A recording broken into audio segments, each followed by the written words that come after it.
This is Comic Picks by the Glick. Yeah, I'm your host, Jason Glick. Jason Glick, what do you have for this audience today? Okay, well, hey, John, let me ask you something. It's like, what is best in life, sir? What is best in life? Yeah, because we all know what's best in life. It's like, I don't know, like dessert. yeah, What? dessert's pretty good. Yeah, but I guess for the purpose of this podcast, what's best in life involves, it's like crushing your enemies, seeing them driven before you, hearing the lamentations of their women, and seeing Conan. It's like in an Avengers series. Okay, so basically, like seeing my enemies shaved and ashamed, shaved heads, and march through the center of the town square. Absolutely. Yeah, but this case, it's all about Conan being an Avenger, or at least like enough of Avenger so that it counts. Because well, tonight is all about Savage Avengers, which like when it was announced, this series was basically meant to sound like, oh, it's basically all about the Marvel anti-heroes forming their own team. It's like, and for the purposes of this series, this basically means you got Wolverine, Punisher, Elektra, Venom, Brother Voodoo. It's like all on one team. Oh, and also Conan, because hey, because of the events of the then recent Avengers No Way Home miniseries, Conan was now part of the Marvel universe again. And as to why he was part of the Marvel universe again, well, I guess only like Marvel's lawyers and those of Conan properties I could tell you. But if I were a betting man, I would say that hey, it's like Conan properties saying, hey, you know what, that Marvel cinematic universe thing is pretty popular. Hey, you know what, Conan was once part of the Marvel universe. Why don't we see if we can get in on that? There you go. So basically, Savage Avengers was basically all about like teaming up all like Marvel's most popular anti-heroes and Conan like in one series. And the first arc, was written by Jerry Dugan and featured art by Mike Diodato Jr. Um, Dugan, like if you'll recall, is a writer who had great success writing Deadpool for a very long time, but also wrote a Deadpool arc so unfunny that I just said nope, not reading anything else from this guy for a while. But then he finally managed to redeem himself with with the Marauders series. So then I figured, well, hey, if he's doing this Avengers series with Conan, well, I'll just check it out and see what it's like. This first arc, City of Sickles, basically like initially starts off with Wolverine investigating the death of one of his many like old friends who we've never heard of before, but like have been killed in order to motivate the character for to come to track down the villain of this arc. Oh, and also Elektra has also been alerted to the evil machinations of this enemy, because hey, they're trying to get Daredevil, but it turns out that by trying to kill Stick, they got Elektra instead. So you've got these two characters plus Brother Voodoo, who they're also trying to get as well. Oh, and also at the end of the first issue, out there they've gone and kidnapped the remains of Frank Castle's wife and kids. And you're wondering, so who could be so dastardly as to try and like get on the bad side of all these Marvel characters? Well, none other than the wizard Kulan Gath. And if you're saying like, wait, who's Kulan Gath? Well, Kulan Gath is a villain, an evil sorcerer that was originally created by Marvel when they were publishing Conan comics back in the 70s. It's like he's just the worst, and he's best remembered for a 2-issue Uncanny X-Men story where he basically invaded the Marvel universe and just turned it into a like a feudal war feudal warrior kingdom, and all the inhabitants of the Marvel universe along with it. And apparently, like the only way they were able, and he even like beat all the Avengers and X-Men who came to take him down as well. And the only reason they were able to take him out was because of some magical shenanigans, courtesy of Doctor Strange. But for the purposes of this story, he's back. It's like, and and he's like looking to bring the marrow god Jotun Lao to the to our world, or to the Marvel Universe's world. Oh, but also Conan is here as well because he's been wandering around here since he was brought to the Marvel Universe after the events of the aforementioned no it's like No Direction Home, and like he's initially like introduced like fighting Wolverine as part of misunderstanding, but eventually it's like they sort things out, and after Wolverine introduces himself as Wolverine of Pabst, it's like, and Conan's like, I'm Conan of Samaria, that kind of thing. But it's like, and Conan is impressed about Wolverine's sneak blades, kind of go snick. So this first arc, you know, as I wrote, definitely has its moments, like the aforementioned fight with Wolverine's fight with Conan. It's like the revelation. It's like Conan like eventually like teaming up with the symbiote that Gath has terrorized for centuries. It's like, and also like Conan telling Frank Castle about Crom, like how he's just hey, he breathes life into us at the beginning and just does not care whether or not we live or die. And Castle's like, yeah, I can understand this guy. It's like there's some fun to be had there, like from all these characters who are teaming up. But here's the thing about this first arc, because even though like the cover of this first volume, and it's which is also the cover of the first issue, basically implies that you got a team of Avengers here. That's not actually what the series is about. No, Savage Avengers is basically the story of Conan and his journey through the Marvel universe under the auspices of Jerry Dugan.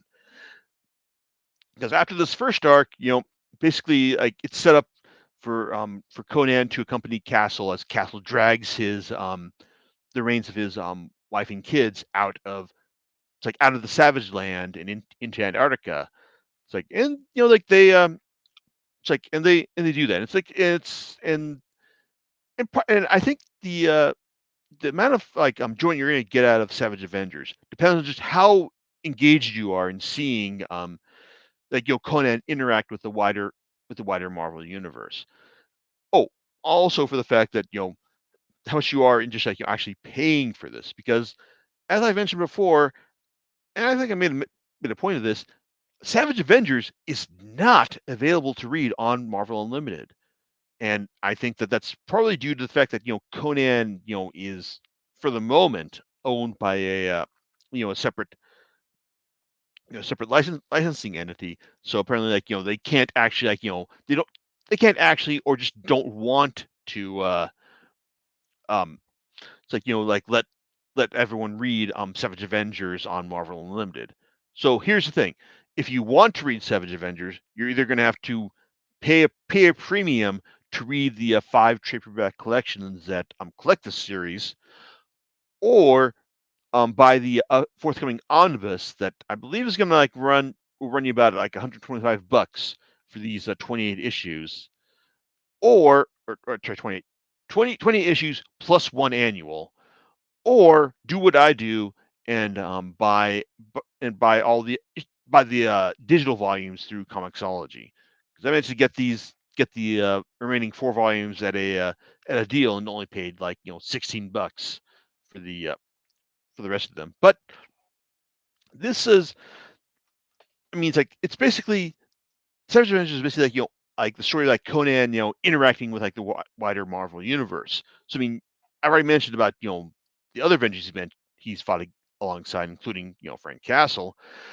Then you've got it's like him teaming up with Black Widow, and it's like, and the son of, and Damon Hellstorm, the son of Satan, like in the it's like in an annual. Oh, and then for the second rest of the second volume, like he also teams up. He also gets to meet Doctor Doom, and Doctor Strange as they take on Kulan Gath as well, which kind of highlights some of the issues I have with this storyline, because it's like I like Conan. It's like, in fact, like I've written a lot about like his adventures. It's like like courtesy as with Dark Horse's take on the character, which I am still just kind of disappointed they weren't able to like get all of the tell all the Conan stories they wanted to, and also like the stories that Jason Aaron has done with Marvel as well. But the thing is, uh, with it's like I think you're gonna have to like have like a really like existing appreciation of Conan, like in order to get the most out of this, because just the kind of guy who's just like he's gonna like rush in and fight, like he's got no tolerance for wizards or for like or for sneakiness in general, and yeah, I can get behind that, but then there are bits like when it's like when Doom when Doctor Doom basically kidnaps him and takes him back to like Latveria, because he wants the it's like the amulet that Gath had, which is said to be the third eye of Agamotto.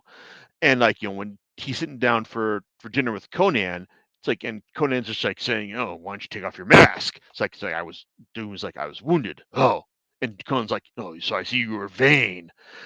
And then like Doom hesitates for a panel, then he takes off his mask, and that's the kind of thing that okay, Conan, if you believe in Conan that he's like the um baddest guy on the block, then yeah, obviously he's gonna be able to like have the kind of like charisma or level of intimidation in order to get Doom to take off his mask. But at the same time, he's still kind of like a barbarian, from another universe, and I that's something I can't quite get behind. That the Doom probably would. I can't really see Doom just taking off his mask for Conan, and that's it right there. But then you've also got like Doom and Strange teaming up with Conan to take on like Gath in this arc, and they actually managed to pull things up. They actually managed to secure a win against Gath. But the thing is, like they also like Gath has like Seven himself was like, oh, it's like I'm just like gearing up for like my main master plan and all. It's like because he basically like said that he had poisoned the Avengers in the initial arc, and that this is only like part of his plan. So it's kind of like yeah, it's like Gath is just like he's not going to be beaten until the story demands that he be beaten, and that's honestly kind of annoying.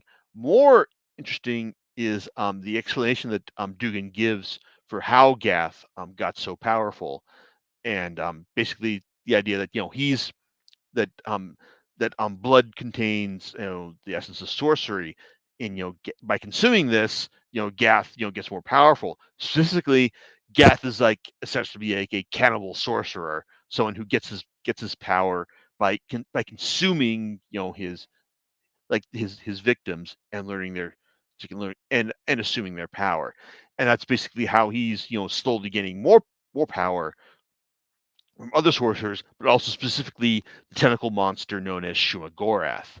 Shumagorath is well, if you've played Marvel versus Capcom, then you'll know who he is. It's like, but he's also like a villain that a monster that's created like for Doctor Strange to fight, and also like cross over into Conan's universe as well. And also, if you've seen Doctor Strange in the Multiverse of Madness, the one-eyed tentacle monster that Strange and Wong are fighting at the beginning of the movie, it's not Shumagorath, but really it is Shumagorath for all intents and purposes. But basically, like the subsequent volumes, all it's like all involve like like the like outlining the threat of Kulan Gath as he gets more powerful from consuming um like Shumagorath's essence, and also like like building up his followers on Earth, led by the Priest of Sickles, who was a Nazi fighter pilot that Gath summoned to the present era to and convinced to fight for him. So like that, like stuff like that is fun. Like when you get like some like Wolverine, Scarlet Witch, Elektra, and the Punisher to like and Hellstorm to fight his drug cartel in South America. I mean, that's cool. As is the part where Conan, Magic, it's like the Black Knight and Juggernaut, take on Sadarang the dragon in order to get his Eye of Agamotto as he's resting in the town of Bruges, and that's fun. It's like as is like when like Juggernaut is like thrust in the air and like falls to the ground while he's singing the theme from the greatest American hero. It's like I mean there's it's not that like Dugan shows himself to be a bad writer here, but it's like this is like a series where like the moments are good. It's like the overall story. I don't know. It's like I mean like when you get I mean after they get it's like it's like the amulet from Soderong. They take out the drug dealers, and then Strange is able to take out uh, Shumagorath. I think I'm getting ahead of myself here. But then there's it just kind of feels like kind of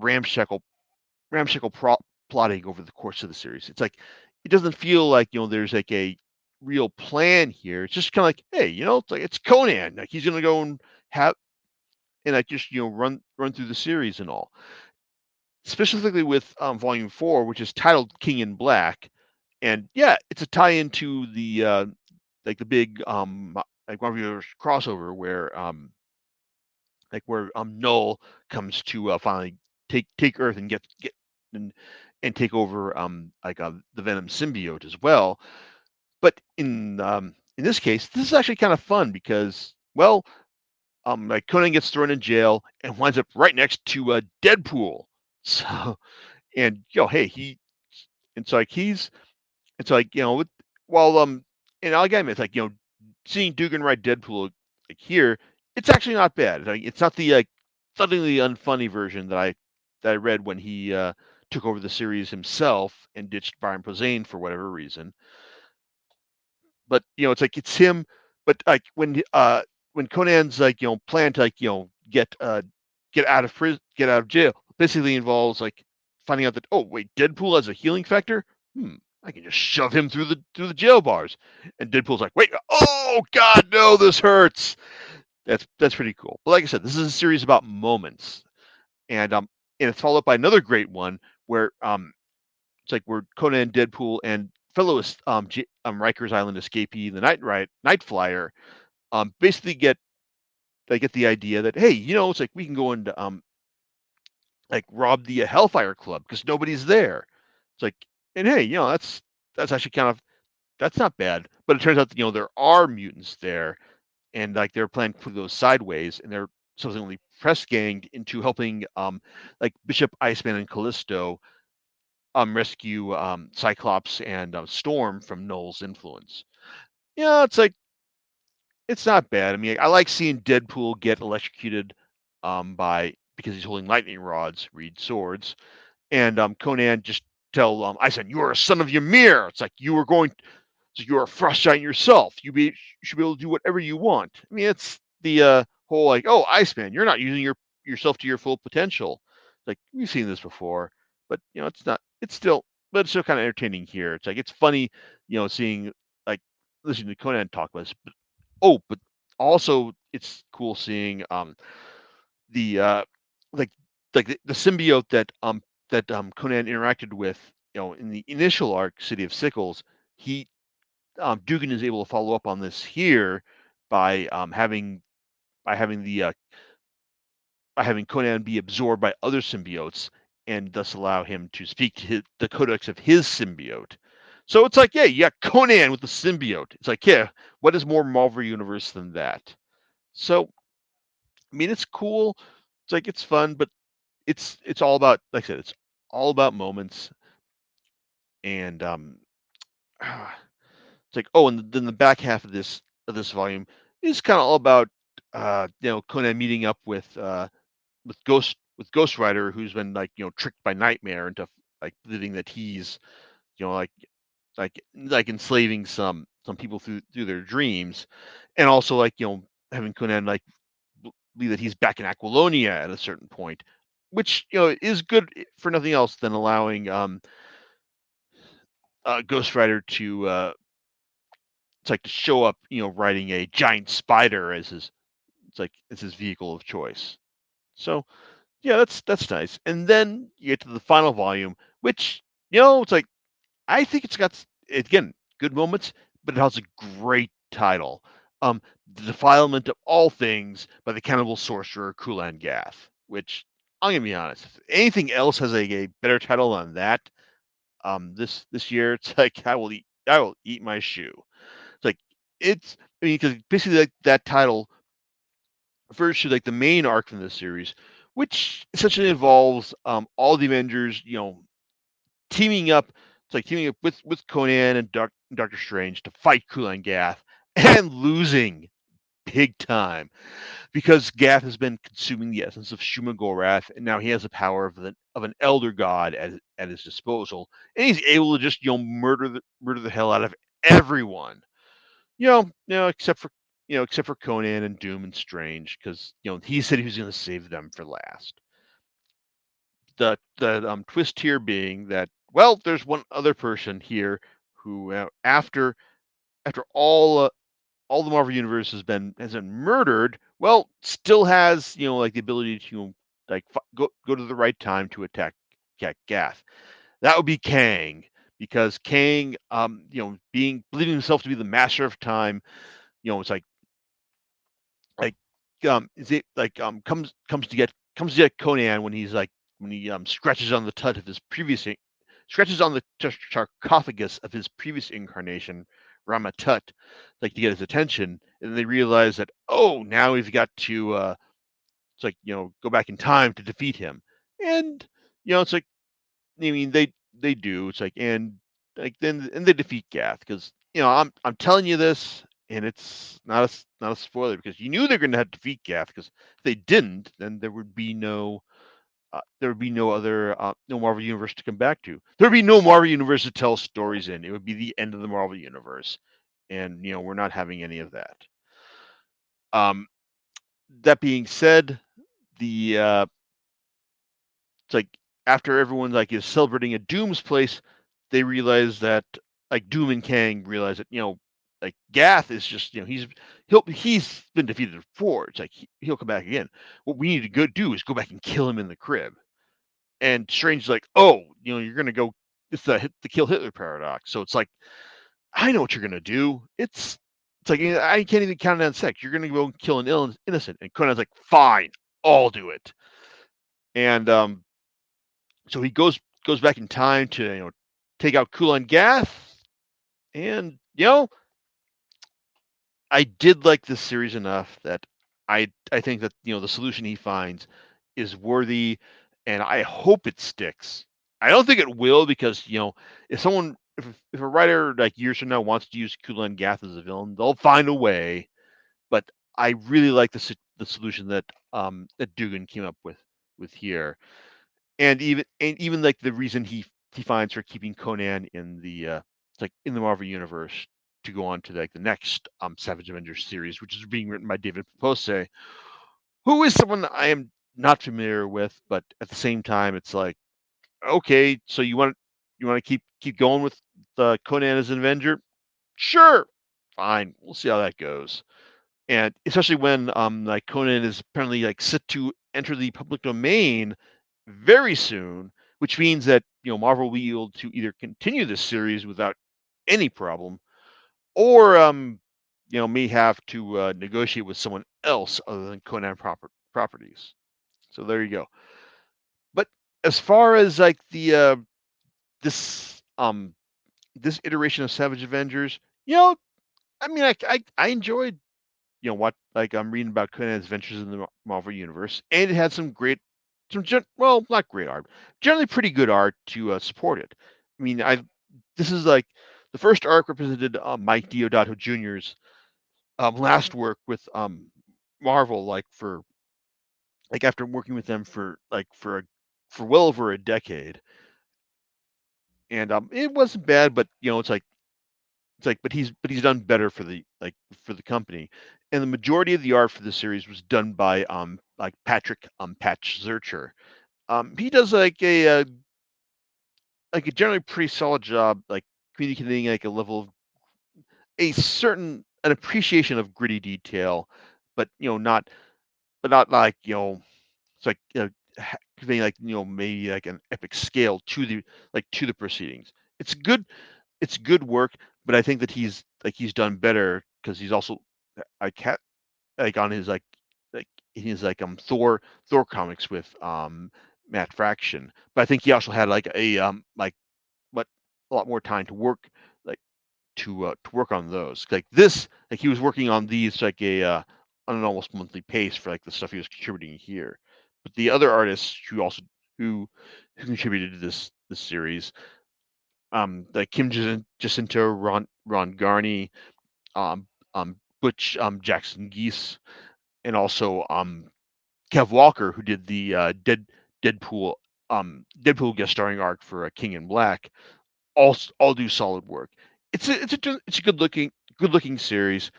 Maybe not like like the best looking series I've seen from Marvel, but still pretty solid.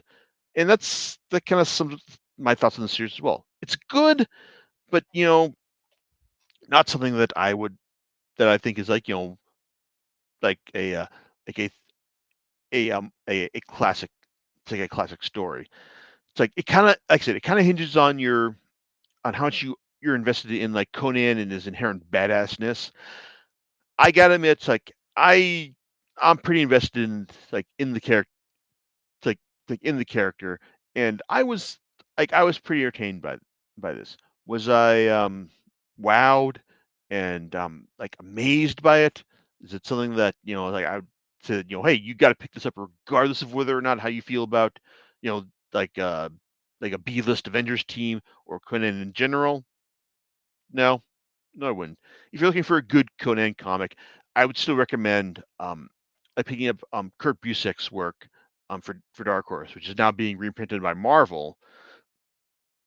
Like, and that's like those are the best Conan comics I've read in it's like in recent memory. And like as far as like continuing Conan's like following Conan's future adventures in like in the Marvel universe, eh, we'll see. Maybe I'll get the first volume when it comes on sale on Comixology, and eh, and we'll see how it goes. Maybe this David Papose guy is the next big thing. It's like it's like and hopefully it's like and like reading this will convince me to check out more of his stuff. I mean, I I hope it will. Maybe it won't, but uh, we'll see. Yeah. Uh, hmm, Yeah, you'll just have to see. Huh? yeah, All right. yeah. Well, that's You got any strong feelings about this, John? no. I'll go with your recommendation on this one. So yeah, that's very interesting. So yeah. Do you know what you're going to be talking about next time? Well, assuming everything goes well, Steve will be back to talk with us next time. Cool. Yeah, because we're going Well, to be talking about Chainsaw Man, which will be finishing up its initial run in America next week. gotcha. All right. We'll catch you next time on Comic Picks by the Glick. All right, later's everyone. All right.